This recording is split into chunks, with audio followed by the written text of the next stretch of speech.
Bismillahirrahmanirrahim.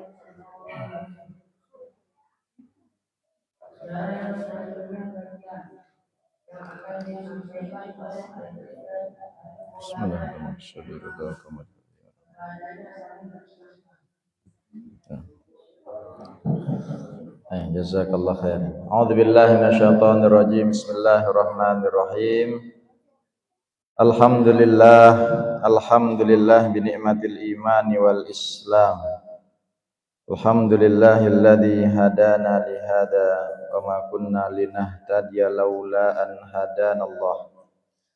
Ashhadu an la ilaha illallah al-malikul haqqul mubin wa ashhadu anna muhammadar rasulullah shadiqul wa'dil amin. Allahumma salli wa sallim ala sayyidina Muhammadin wa ala alihi wa ashabihi ajma'in, amma ba'du. Rabbi shrah li sadri wa yassir li amri wahlul 'uqdatam min lisani yafqahu qawli. Qalu subhanaka la ilma lana illa ma 'allamtana innaka antal alimul hakim. Ngiring kita sama-sama niat i'tikaf. Bismillahirrahmanirrahim. Nawaitul i'tikaf sunatan lillahi ta'ala. Bapak Ibu jamaah, rekan-rekan DKM, anak-anakku sekalian rahimakumullah. Assalamualaikum warahmatullahi wabarakatuh.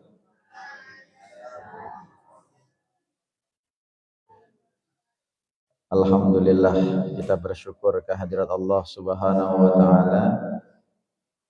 Kita masih diberikan kesempatan ini di penghujung bulan Rajab. Ya, besok itu sudah masuk Sya'ban. Maka Sya'ban itu penanda H-29 atau 30 Ramadan. Ini edisi ke 248. Nanti mic-nya. Uji coba mic ya. Cek. Saking barunya masih malu-malu. 248. Pekan depan itu edisi 249, kita niatkan semua infak yang masuk itu untuk kepentingan insyaallah tabligh akbar peringatan 1 Windu Madani tanggal 12 Februari. Jadi yang ingin ikut berkontribusi, yang penting hadirnya. Kita mengundang semua untuk hadir 2 pekan lagi edisi ke-250 insyaallah. Ya Nabi salam alaika, ya Rasul salam alaika, ya Habib salam alaika. Alhamdulillah, kita lanjutkan kajian Al-Hikam kita di edisi selanjutnya, yaitu tentang bagaimana seorang mukmin, seorang muslim menyikapi hidup di dunia. Tempat yang kita tinggali itu namanya bumi. Secara geografis, secara lokasi namanya bumi. Tetapi alamnya disebut alam dunia. Lokasinya, tempatnya namanya bumi, satu di antara planet-planet. Mati lagi nih. Coba sudah tulis. Ya, cari yang warna gini di box. Ada yang kayak gini. Nanti ini sementara kasih.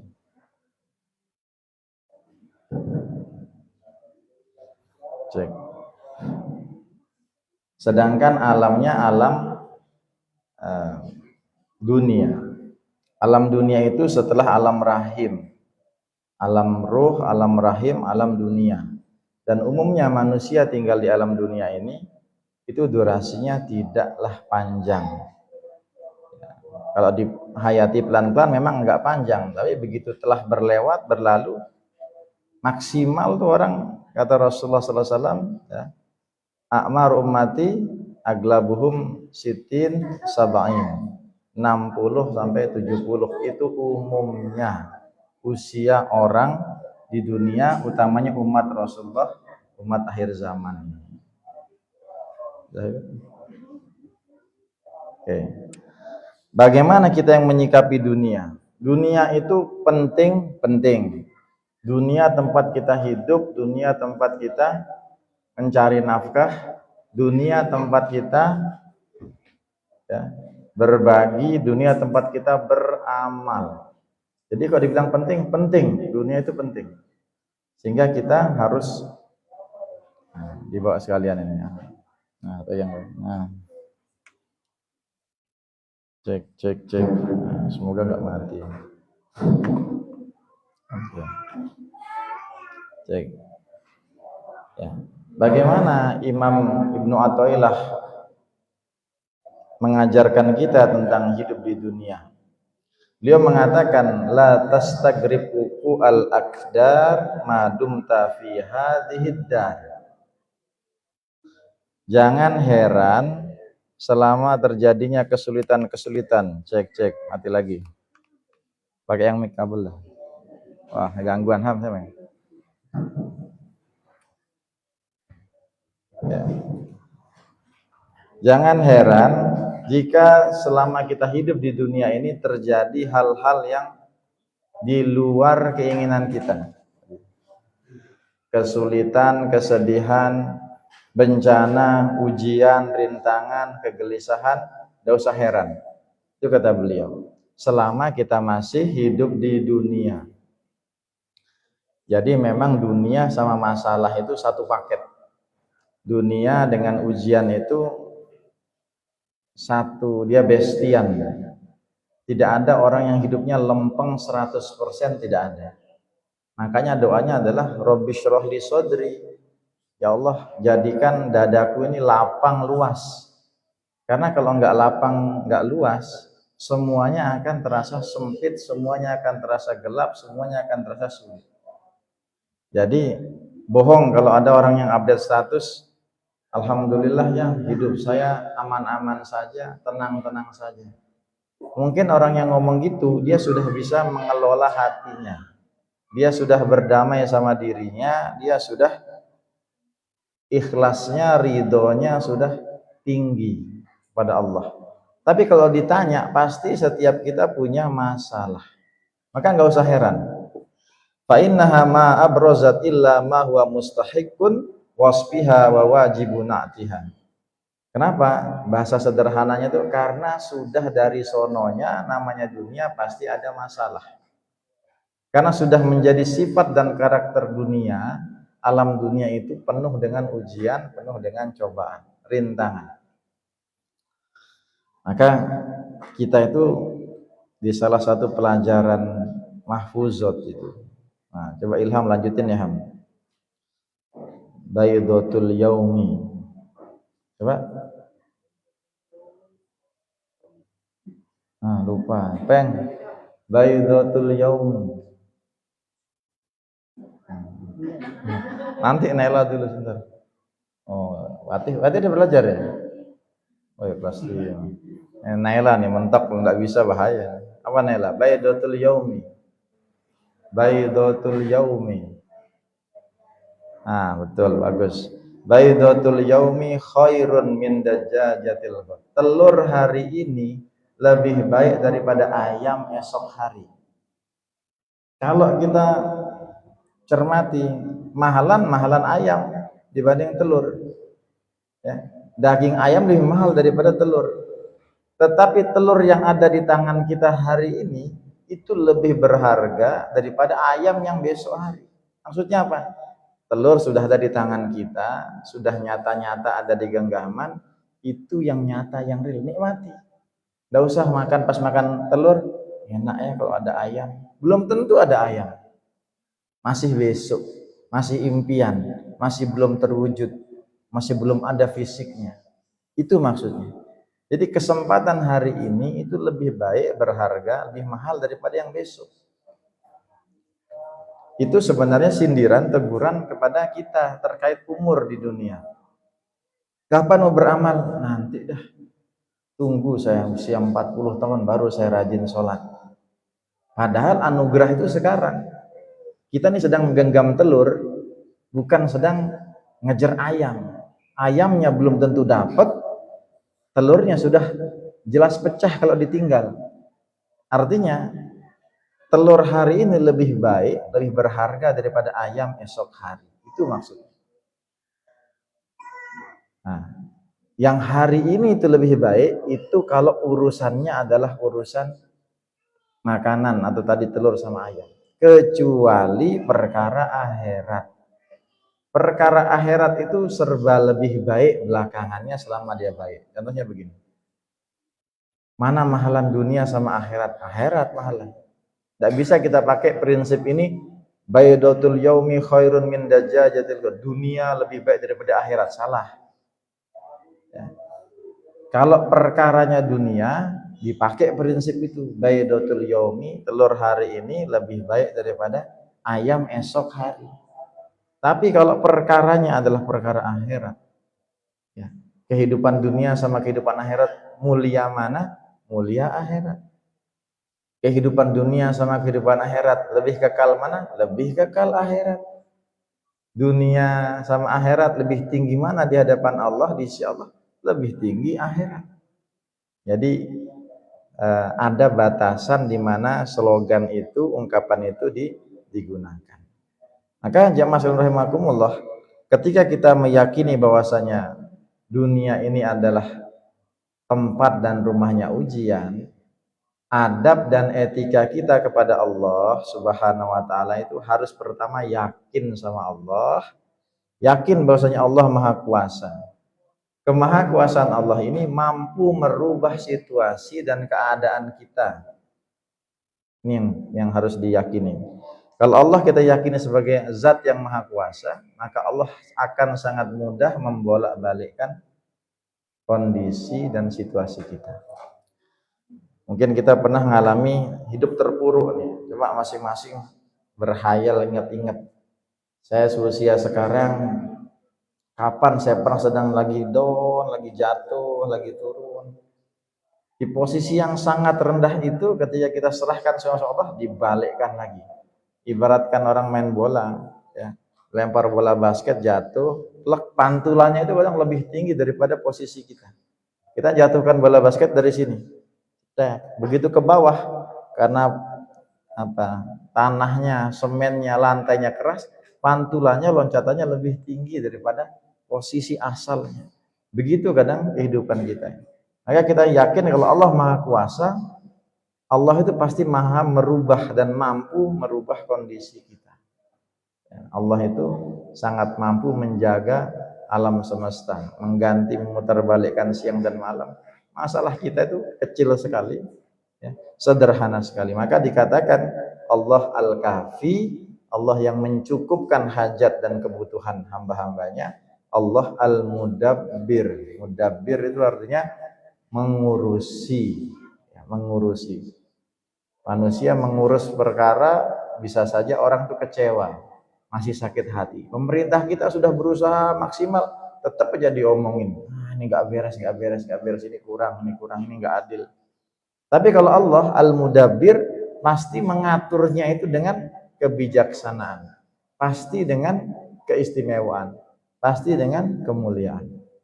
Maka kita cermati lagi bagaimana Imam Athaillah mengatakan bahwasanya ketika kita memahami dunia sebagai tempat untuk menanam, ya, menanam ini kalau kita menanamnya A pasti tumbuh A. Nah, yang ini kalau dia nanam pohon mangga, tidak mungkin yang tumbuh itu pohon durian, tidak mungkin. Rambutan ditanam, tumbuhlah rambutan. Dunia ini kita tanam kebaikan, kita akan panen. Panennya itu kadang di dunia, kadang di akhirat. Akhirat itu tempat memanen, dunia tempat menanam. Apa yang kita tanam itulah yang akan kita petik. May yazra yahsud.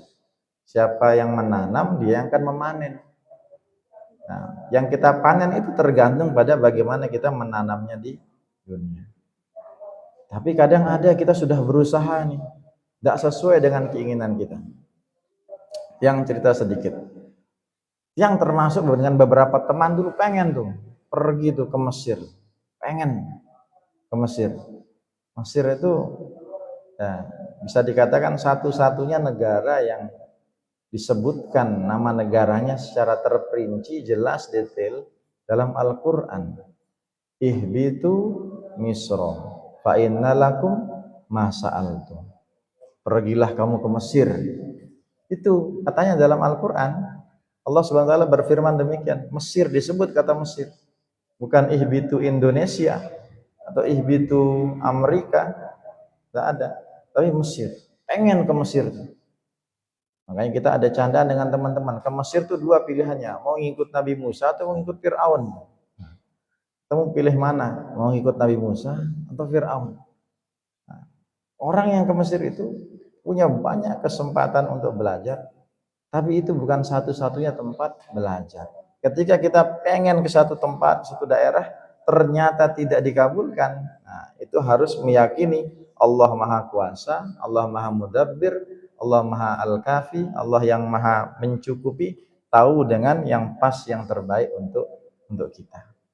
Maka kita jangan melepas kesempatan yang ada di tangan kita, yang depan mata kita, lalu kita mengganti dengan yang lain. Dikatakan dalam sebuah pepatah, ya, mengharap burung terbang tinggi, burung punai dilepaskan. Burung punai itu sejenis kecil.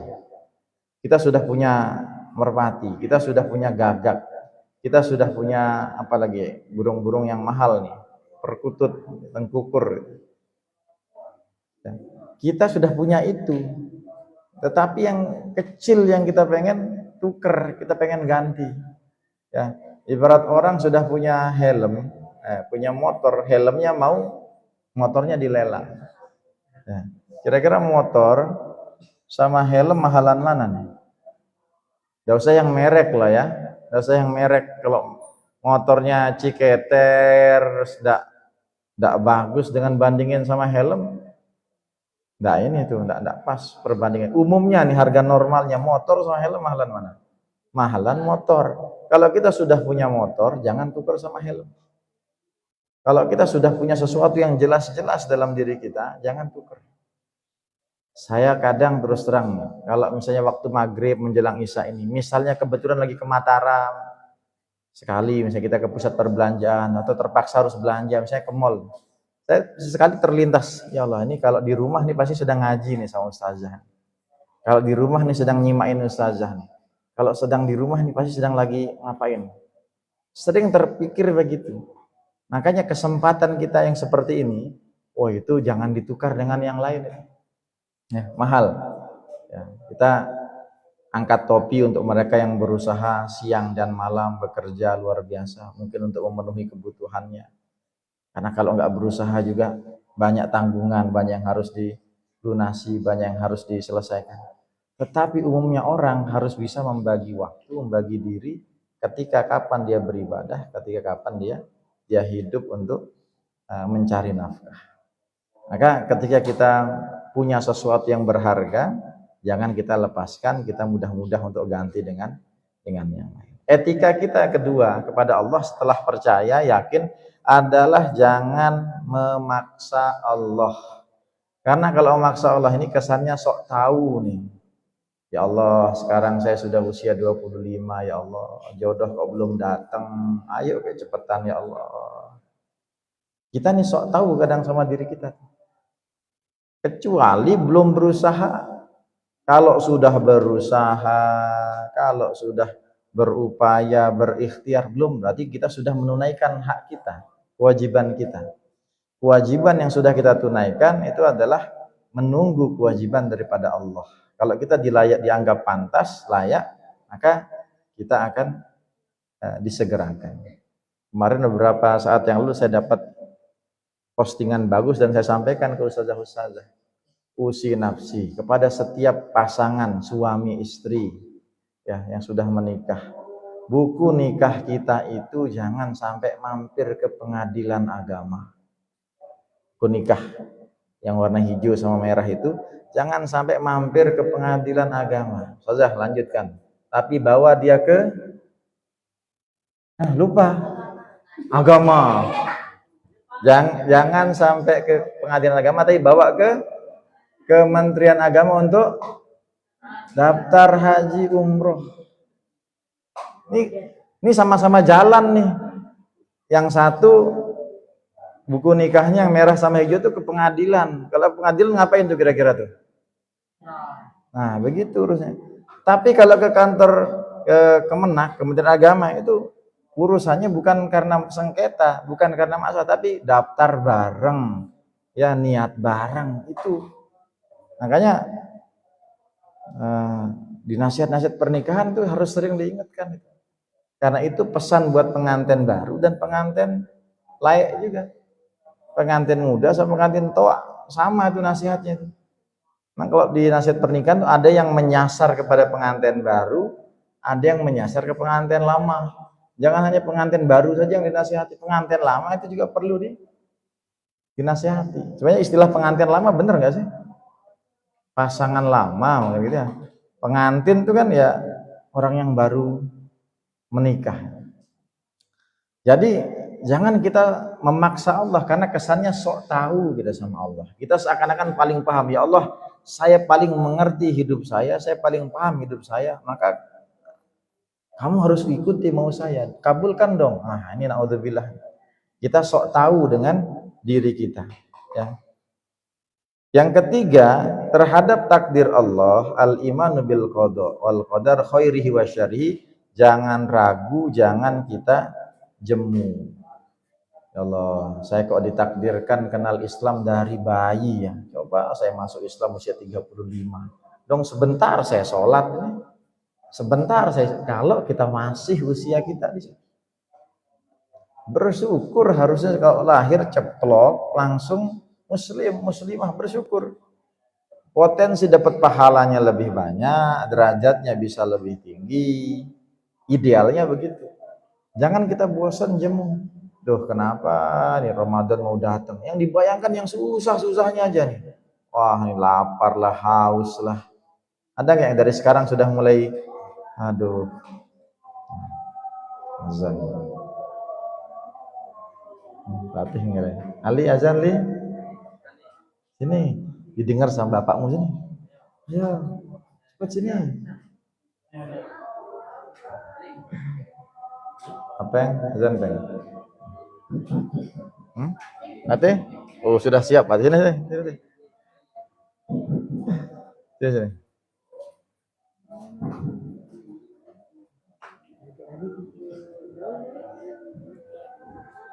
Allah, sudah. Saya agak dilipat dikit. Pegang. Udah? Pegang.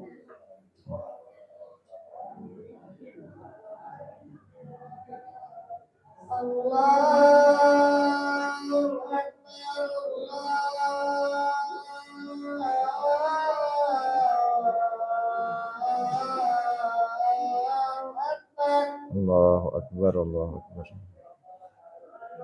Allahu Akbar.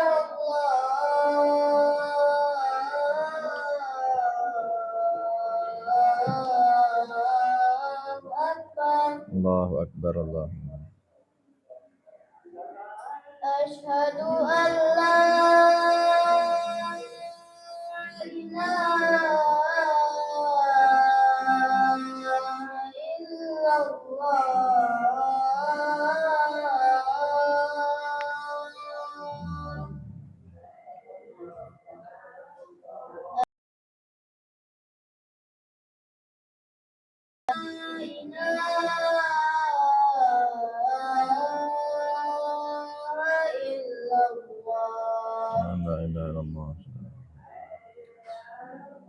Asyhadu qadir.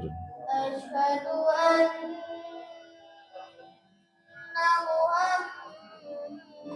Muhammadar Rasulullah.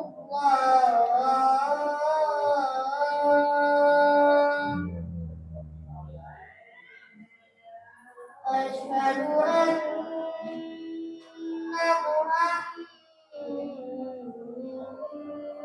Muhammadar Rasulullah. Hayya 'alas salat.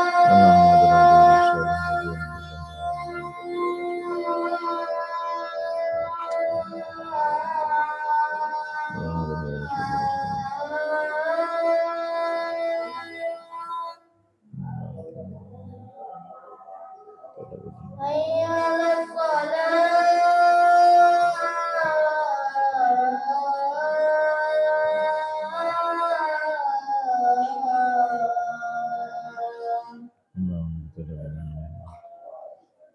على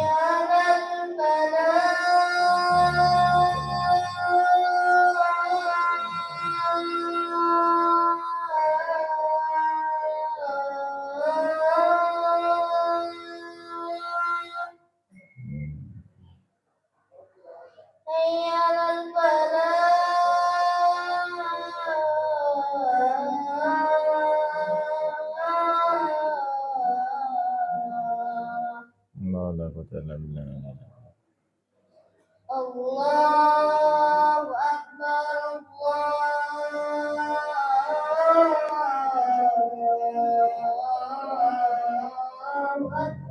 أكبر الله أكبر. لا إله إلا الله. اللهم رب زد أنت وصلنا على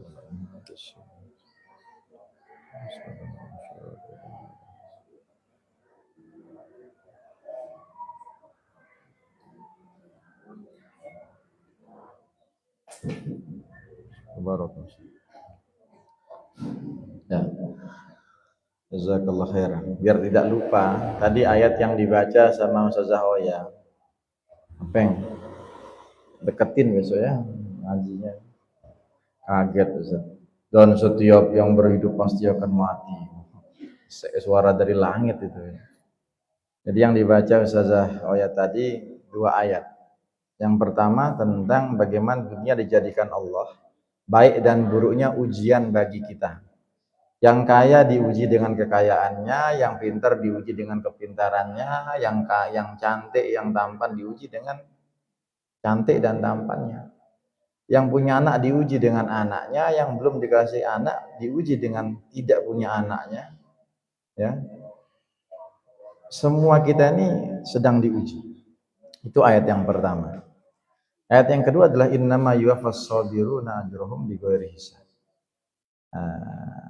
Sungguhnya Allah menyediakan balasan bagi orang-orang yang bersabar itu balasan yang tidak terbatas, unlimited. Balasan orang yang bersabar itu tidak terbatas. Saya pernah mendengar penjelasan dari guru-guru kami, dari para tuan guru, ustadz-ustadz, masing-masing tentang sabar dan syukur. Ada yang mengatakan sabar itu lebih mudah daripada bersyukur. Ada, pernah dengar gitu dan tahu penjelasannya. Sabar lebih mudah daripada bersyukur. Ada yang mengatakan syukur lebih mudah daripada bersabar. Ya. Karena dua hal ini dibilang mirip-mirip tetapi juga berbeda. Maka khusus bersabar itu balasannya adalah tak terbatas dari Allah Subhanahu wa taala langsung. Ini agar kita mengerti di dunia ini memang tidak lepas daripada namanya ujian. Dalam kitab Tanwir, ini kisah ini riwayatnya mutawatir, terkenal, masyhur, maklum bid-darurah, pernah terjadi. Saking pernah terjadinya ini banyak versi yang mengatakan si fulan adalah namanya ini, ada yang namanya ini, ada yang namanya ini. Tapi intinya kisah ini pernah terjadi. Di dalam kitab Tanwir dinukilkan begini. Ada seorang yang taat sama Allah. Ya, salik lah. Salik itu artinya orang yang berjalan pada jalannya. Dia adalah orang yang taat ketika sholat, puasa, ada amalan wajib, sunnah dia lakukan. Tapi oleh Allah, qadarullah dikasih rezeki itu, ya bahasa kita seret lah. Padahal sudah rajin, taat untuk membeli makanan pokok saja kadang dia susah betul. Ini dalam riwayat itu. Dia kalau secara ibadah, wah top deh. Mungkin kalau dia hidup zaman sekarang 2025 di Tanjung ini mungkin dia udah kita anggap paling soleh lah gitu. Rajin, amalnya bagus. Tapi secara ini tidak lebih banyak rezeki maliyahnya. Ekonominya enggak baik-baik saja. Sehingga dia berdoa kepada Allah. Ya Allah, coba saya setiap hari dikasih karunia berupa 2 potong roti saja. 2 potong roti. Doanya itu enggak aneh-aneh. Minta ya jelas, dia bilang detail, rincinya bilang, Ya Allah, coba saya punya rezeki setiap hari dikasih saja 2 potong roti tanpa saya harus bekerja, maka saya akan semakin rajin ibadah. Itu doanya. Jadi kita kalau doa itu hati-hati ya. Nih, saya kasih warning dulu nih. Ini alarm nih. Jadi doanya adalah sepintas bagus nih, sepintas bagus. Ya Allah, saya kan rajin nih, saya taat nih. Coba saya rezeki 2 potong roti setiap hari tanpa saya harus kerja, sehingga dengan demikian saya punya waktu lebih beribadah kepadamu. Doanya ya. Dibaca, diulang-ulang, enggak lama betul. Tiap hari dia dapat 2 potong roti tanpa kerja. Kok bisa? Dia di penjara. Di penjara. Penjara nggak perlu kerja. Tapi datang roti 2, persis seperti yang dia inginkan. Yang dia bayangannya tuh nggak ada sehari roti ya zaman itu ya, nggak ada. 2 potong roti. Karena biasanya dengan kerja ibadah, dia untuk beli itu susah sekali. Sehingga dia sering mengatakan, coba kalau saya dapat roti tanpa saya kerja, saya akan rajin ibadah. Ini doanya nih, hati-hati kita makanya kalau berdoa. Dikabulkan tuh, tapi di penjara. Ya, di penjara enggak ada sebab, dia didukep sama pengawal, polisi begitu. Entah dia kena fitnah atau gimana. Pokoknya intinya dia masuk penjara. Lama dia merenung, apa salah saya ya? Dia coba pikirkan, dia salahkan orang lain, ini pasti fitnah, ini pasti saya ditipu.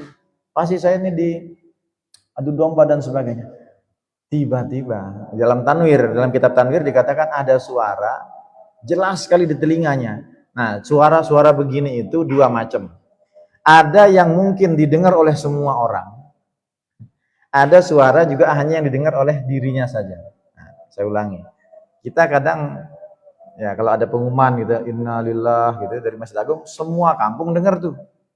Jadi ibaratnya semua telinga dengar. Tapi ada suara yang nyampe cuma diri kita, teman kita nggak dapat. Ini bisa jadi mulham nih, diilhamkan dari Allah ya, dapat bisikan robbani untuk dirinya saja. Tiba-tiba ada suara terdengar bilang gini, bukankah itu yang kamu mau? Coba, bukankah itu doamu? Itu kan yang kamu mau? Itu jawaban daripada keluh kesahnya. Dia bilang, kenapa ini bisa terjadi? Kenapa? Baru dia sadar, ini roti yang saya idam-idamkan dulu, ini roti yang saya inginkan dulu tanpa bekerja. Insya Allah ya, Insya Allah. Kata para ulama begini menyikapi kisah ini, harusnya dia itu berdoanya minta apa yang disyariatkan Rasulullah. Mintanya tuh Allahumma inna nas'alukas salamah wal afiyah. Coba dulu mintanya, ya Allah saya minta keselamatan dan kesejahteraan. Mungkin akan lain ceritanya nih. Dapat dia roti, tidak hanya 2, tapi juga dalam keadaan aman, tentram, damai. Tidak di penjara. Nah, naudzubillah. Bapak Ibu mau nggak dapat 2 roti tanpa kerja, ya, tapi tempatnya begitu? Saya rasa tidak mau tuh. Menukar yang gratis itu dengan kebebasan tuh tidak akan mau. Ya, bebas itu adalah sebuah hak asasi yang memang setiap orang berhak untuk mendapatkan, kecuali para pelanggar. Maka kita jadikan kisah dalam kitab Tanwir ini sebagai pelajaran. Kalau doa itu satu, hati-hati. Boleh kita detail minta sama Allah, tapi secara umum juga harus. Nih ustazah berdoa misalnya, ya Allah saya pengen calon suami putih, tingginya 185, mobilnya 2, 1 pick up, 1 mobil keluarga. Kalau pick up saya bisa pakai bisnis, mobil keluarga bisa saya pakai jalan-jalan. Terus dia punya lagi ruko di sebelah sana, jadi kalau saya ke timur saya bisa mampir. Kalau ke barat dia punya kos-kosan, saya bisa tidur kalau kemalaman. Tuh di Lombok Tengah dia punya tanah berapa hektar. Itu terlalu banyak itu. Ya.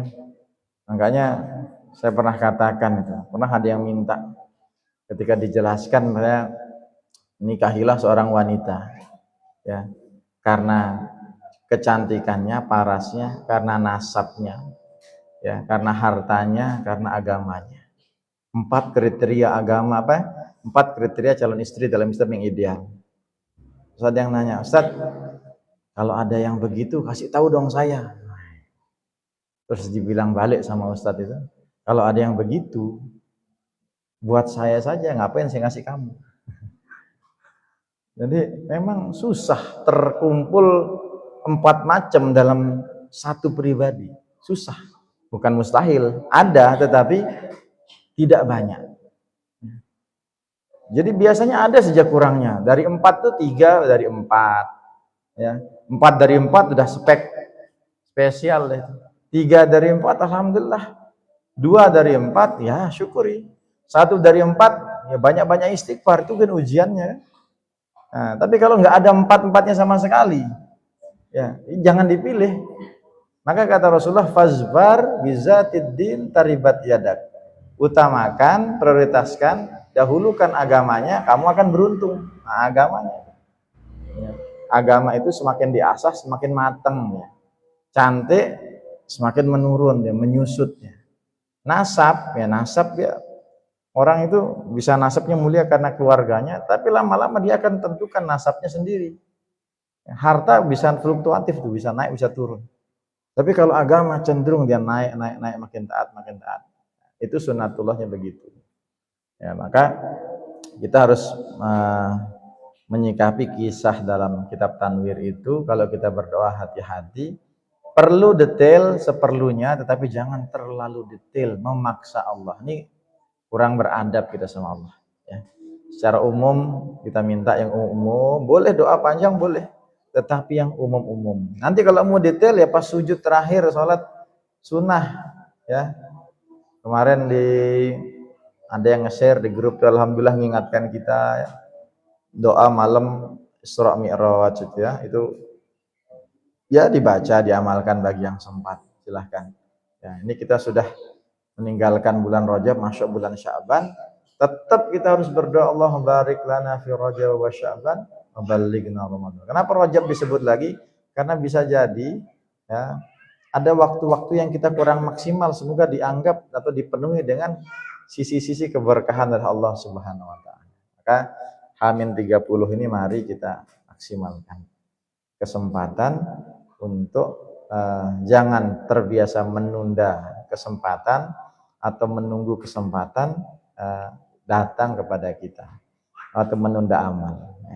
Sebagai penutup ada sebuah ungkapan daripada Umar bin Khattab radhiyallahu anhu. Beliau mengatakan begini: jika kita sabar terhadap ketentuan Allah, sabar ya. Jika kita sabar terhadap ketentuan Allah, maka takdir Allah itu, ketentuan Allah itu akan tetap berjalan, tapi kita dapat pahala. Saya ulangi, menghadapi ujian takdir Allah yang sulit, yang tidak menyenangkan ini, kalau kita bersabar, itu akan tetap berjalan, tapi bedanya kita dapat pahala. Ini kalau bersabar. Pilihan kedua, kata Umar bin Khattab tuh, kita menghadapi musibah, ujian, kesulitan, kita tidak bersabar. Takdir Allah itu tetap jalan juga, sama-sama jalan. Tapi bedanya kita nggak dapat pahala. Ada 2 orang jalan ya. Ini jalan nomor 1, nomor 2. Yang satu ini berjalan menghadapi takdir Allah dengan kesabaran. Yang kedua berjalan menghadapi Allah dengan tidak bersabar. Padahal sama-sama menjalani takdir. Dan takdir itu sama-sama jalan, tetap berlaku, tetap berjalan. Bedanya yang bersabar ini di ujungnya, di finishnya dia dapat pahala, yang ini tidak dapat pahala.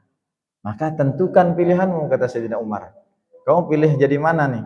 Kalau sabar dapat pahala, enggak sabar, takdir sama aja tetap jalan, cuma kamu enggak dapat pahala. Nah, itu luar biasa. Sahabat-sahabat Nabi itu kalau buat quote, kalau buat ungkapan tuh dalam. Padahal sederhana kalimatnya tuh, coba. Kamu kalau sabar, menghadapi takdir, dapat pahala. Kalau enggak sabar, menghadapi takdir, enggak dapat pahala. Padahal sama-sama jalan. Itu simple, sederhana, mudah dipahami. Tukang ngarit paham, pejabat paham, orang berdasi dengar itu mengerti, ya, yang ngojek mengerti.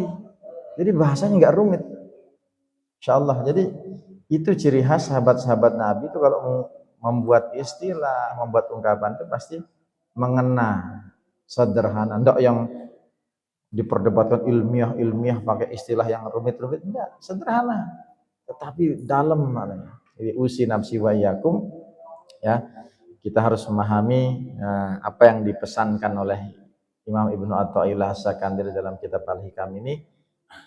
Di dunia ini pasti ada kesulitan dan tidak usah heran untuk itu. Tidak usah heran. Justru heran itu kalau seandainya tidak ada kesulitan. Ar-rohah fil jannah. Istirahat yang total, yang benar-benar tuntas itu hanya di surga. Ya, insyaallah usi nafsi wa iyyakum. Yang ingatkan lagi, pekan depan seluruh infak kita peruntukkan untuk menyukseskan program Tabligh Akbar edisi 250 milad ke-8 Muslim Madani. Semua jamaah diundang. Hadir, silahkan. Insyaallah kita awali dengan ya sholat maghrib. Bolehlah mungkin sholat maghrib di rumah langsung bergerak ke sini pada maghrib tanggal 12 Februari hari Rabu pas malam pengajian. Insyaallah tempatnya di halaman SD Islam Integrasi Muslim Madani sampai nanti ya Isya lebih sedikit. Jadi kita tutup dengan sholat Isya berjamaah. Nanti kondisinya tempatnya kita lihat, kalau ibu-ibu rasanya bisa di PAUD atau bisa di sini, yang jelas kita sholat bisa jadi di lokasi juga, bisa di sini sebagian, baru kita nanti ada ala kadar yang kita siapkan untuk seluruh undangan dan tamu undangan dan jamaah insyaallah. Kalau siapa yang ingin ikut berpartisipasi, saya buka kesempatan selebar-lebarnya. Yang penting hadirnya ya. Hadirnya kita niat ikut bersyukur Muslim Madani ada di tengah-tengah kita. Semoga tetap bisa menebar manfaat dan mohon doa semoga tetap berkah dan malam itu tidak hujan ya. Insyaallah. Saya selalu katakan hujan itu bukan musuh kita. Itu rahmat Allah, nikmat Allah karunia. Tapi kita pengen hujannya setelahnya saja. Nah, atau sebelumnya, jauh paginya biar disiram. Jadi kita bukan menolak hujan. Orang menolak hujan itu kalau datangin pawang hujan. Nah, itu menolak hujan. Hujan datang diusir. Kita enggak. Kita minta hujan nanti ya. Enggak kita usir deh, tapi kita bilang stop. Dia sedang jalan kita suruh belok, enggak gitu. Kita bilang kita udah pasang pelang, kalau mau ke sini lewat sana dulu. Nah, kita berharap itu proposalnya ke siapa? Ke Allah. Gitu itu jalur langit mainnya. Ya. Tidak bisa kita cuma apa tidak ada. Ya. Komat kambing nggak jelas. Harus tirakat, dibantu tirakat. Amalan ada amalannya, ada doanya. Insyaallah. Itu hal yang bisa kami sampaikan. Jangan lupa boleh diajak teman-temannya ya, tangga-tangga. Kalau masyarakat sini insyaallah semuanya akan kita undang pada malam itu. Kurang lebihnya mohon maaf. Akhirul kalam. Assalamualaikum warahmatullahi wabarakatuh. Kalau nggak ada pertanyaan kita langsung ke MC. Oh boleh.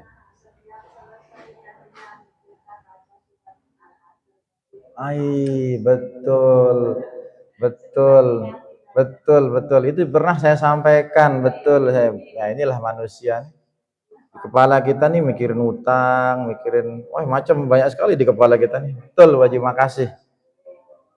Jadi begini, betul al-asr. Saya kalau khutbah itu sebelum nutup khutbah pertama saya wal asr.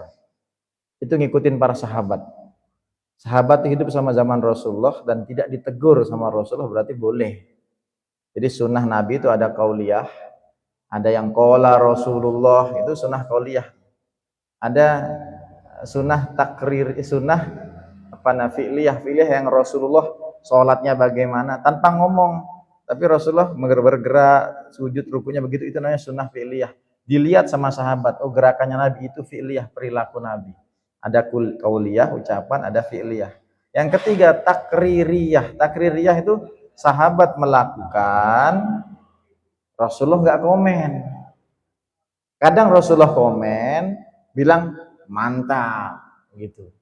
Bukan mantap bahasanya, artinya teruskan, nggak apa-apa. Jadi kalau dilarang sama Nabi berarti itu takrirnya tidak boleh dilakukan. Nah, sahabat baca wal asr tadi.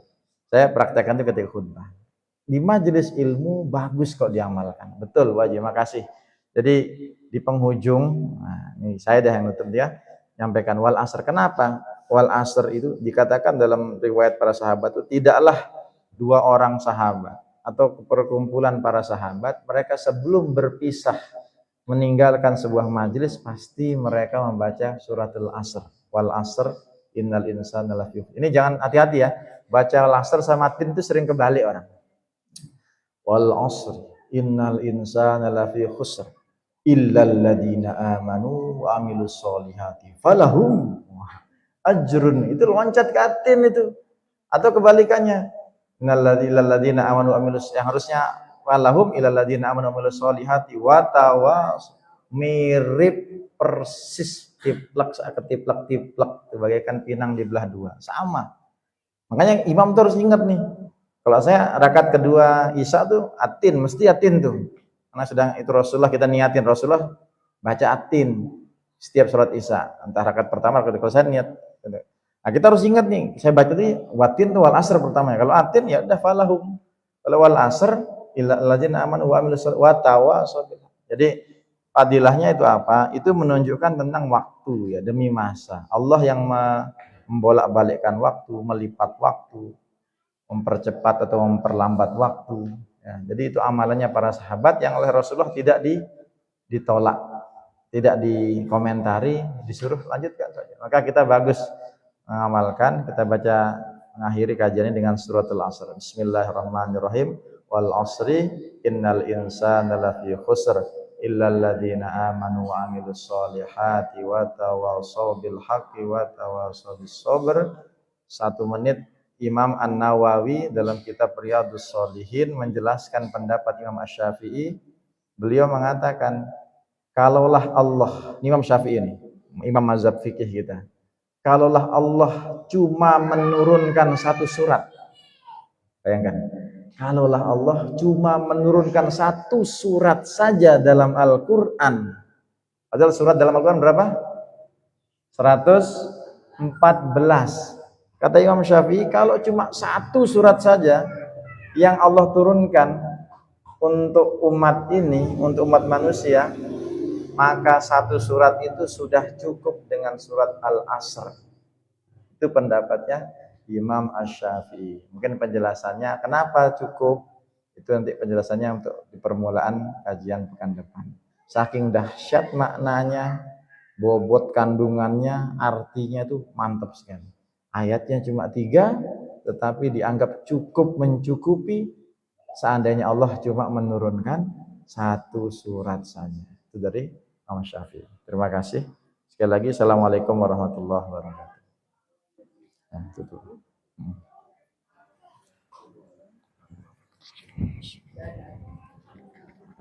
Agak ditekuk, agak teguk. Nah.